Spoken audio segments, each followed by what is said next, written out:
All right, everybody, welcome back to KBR Sports, the best sports show your 24-hour day. Also, remember, you guys can be listening on either iTunes, YouTube, SoundCloud, Rabble TV, or Spreaker. And also, make sure if you have anything to say, but you have a favorite prospect you're looking for, call in at 571-991-0566. I figured we talked about the prospects. Let's talk about the actual games that have been going on. The first day, not too much went on. The only upset, I think we had two upsets, which was, we had three upsets. We had, no, we had two. I'm thinking of something else. We had Michigan, we had Xavier over Maryland, Virginia, and we had, it was SMU won today. Oh, USC beat, SMU. Unfortunate. Trailed the entire game. Only left for 76 seconds in the game, and you win a game. How fortunate! How fortunate is that? Like, you just happened, and they were down double figures in the second half, and they come back and win the game. But they had talked about USC. They said they had been persistent all year long, and they came down 7. They were down 17 against Providence. Came back and won that game. They just come back from double figures and they win. A couple other games that happened yesterday. Yesterday, we also had, where is it? Northwestern State won their first ever tournament game. I don't know how many people saw it, but Fisher, I want to say his name was Fisher Jones. Final 30 seconds of the game. This man, up by 1, goes and fouls a Northwestern player because he thought they were down 1. And essentially lost the game. But that's not the important thing to me. The important thing was the final shot selection in that game. If you're down 1 point and you have about 13 seconds in the game, you know, you can dribble around, you can call a pick, you can set up a play, you can make a cut. A bunch of things you can do there. Selling for a 30-foot three-pointer off the bounce, probably not the best shot you can get in that situation. The worst thing was, it was coming out of it came out of bounds. He walked up the court, still had plenty of time to get into an offense. This man launched up a 3 down 1 point. It's like, you can get better shots than that, people. Because Steph comes down and does it every once in a while doesn't mean you can come down and just launch up contested threes. It doesn't work that way. You're not as good of a shooter as Steph is, or Clay, or Kevin Durant, or even LeBron James this year. Don't do it. There were a couple close games. We had Princeton against Notre Dame. I should mention, I picked Princeton to beat Notre Dame. That was my pick. I don't like Notre Dame. I don't like the college teams. I don't like the football teams. I don't like the basketball teams. So, and I have a soft spot for Ivy League teams. I have a soft spot for underdogs. What can I say? And lost by 2 points. So my bracket was already busted. It was ugly, and I'm sitting at like 50% right now. It's just been ugly. SMU was my Sweet 16 pick. They beat SMU. SMU lost to USC. Who else did I have going to the Sweet 16? I had Maryland going to the Sweet 16. I put my faith in Maryland. 1 year Maryland. I put my faith. Virginia teams. I put my faith into you guys for 1 year. VCU. I put my faith in you. Virginia Tech. I put my faith in you. Maryland, not Virginia. Close enough. You're like a brother. Put my faith in you. All of you guys let me down. What else do we have? We had Minnesota, who was, I want to say, an underdog actually against Middle Tennessee State for whatever reason, and they lost. And they won by 9 points, but it felt worse than 9 points. Like, it was not a close game going through it the entire time. Like, Minnesota, like, if you took away the rankings from that game, you look at that game and you'd be like, Middle Tennessee is obviously the better team here. They were better than them on offense. On offense, they got whatever they wanted. If it wasn't a pick and roll down a wide open lane, it was an and one. If it wasn't an and one, it was getting a foul somehow, some way. And on defense, they couldn't do anything against them. And other good games we also had Creighton got upset by University of Rhode Island. They wasn't, once again, same thing. If you took away the rankings from that game, you would never even guess that Creighton team was the higher rated team. It was not a close game. The 12-point game was the final. But once again, it was one of those things where Rhode Island was just a better team today. And the great thing about March Madness, teams that you don't know about come out and they show out against these teams that are so much better than them. That, you know, you say, well, you guys don't have any business being here, And then they show up and they come in and they do what they did today. Then they go against Oregon, and they go against Oregon in the round of 32. USC gets to go against Baylor, and Baylor also, because after losing in the first round back-to-back years as the one of the higher seeds, they got it done against New Mexico State, which first half down 1 point. I was absolutely ready to say Baylor's going to collapse. It's going to be just like another Baylor year. They come into the tournament highly ranked. They play around for the first half, do decently well, and then they fall from the second half and they lose. But they came in the second half, and their bench did absolute work in New Mexico State. New Mexico State didn't know what to do. They had to sub. They subbed in somebody bigger. They put him in pick and roll. He was just lost. They pulled him after one play. He just couldn't guard the pick and roll.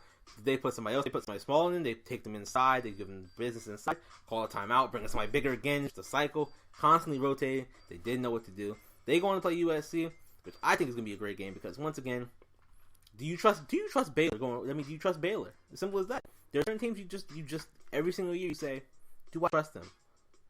Gonzaga, do I trust them? They've been great for like 10 years. I remember Adam Morrison was there. They were pretty much the same place they are now. Number 1 seed, number 2 seed, number 3 seeds, they're always right around there. But they can't ever seem to get it going forward. And Baylor's in that circle as well. Do you trust them going forward? You say they're a great team. This is what they've done this year. You can't look at past results. You absolutely can. And they just haven't got it done.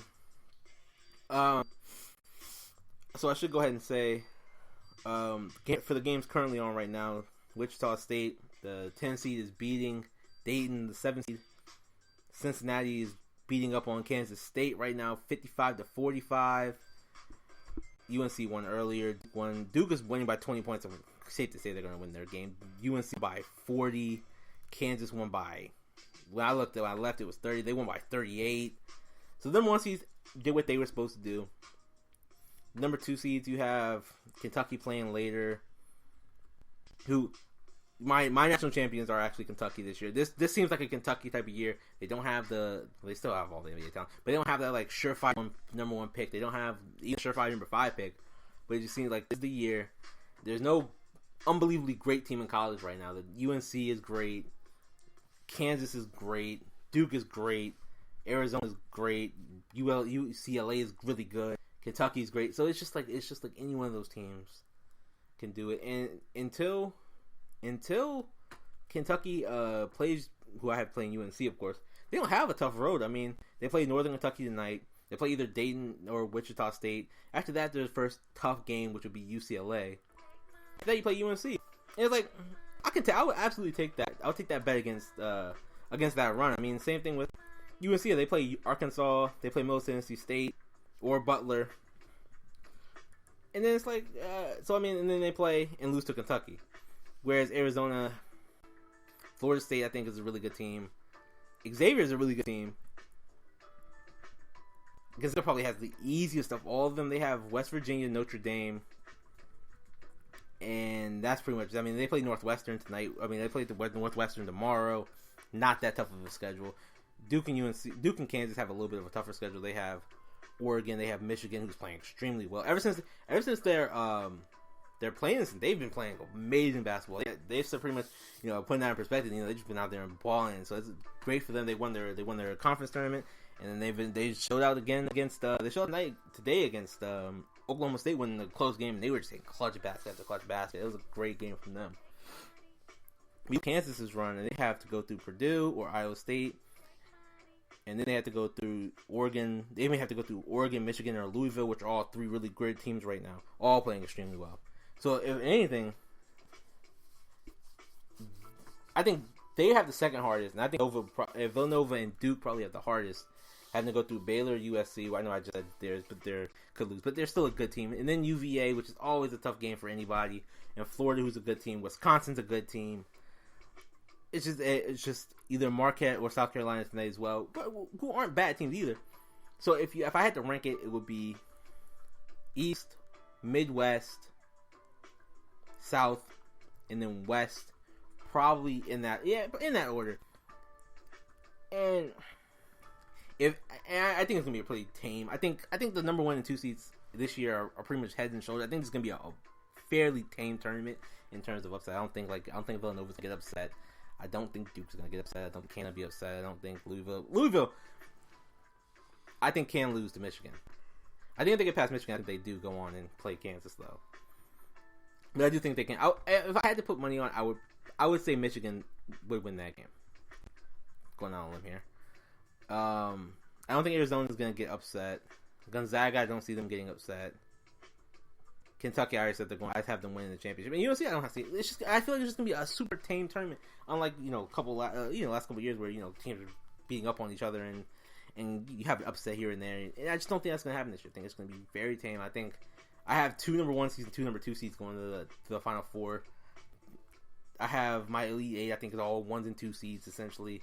I think I may have 1 3 seed in there, and that may be it. But there's a lot of really good teams. But they're separated from the pack of just average teams, which I feel a whole bunch of other teams fall underneath. But with that, we're gonna wrap that segment up, guys. Remember, the link will end 30 seconds. Hit refresh. Come join us for the last segment today. All right, guys, we'll be right back.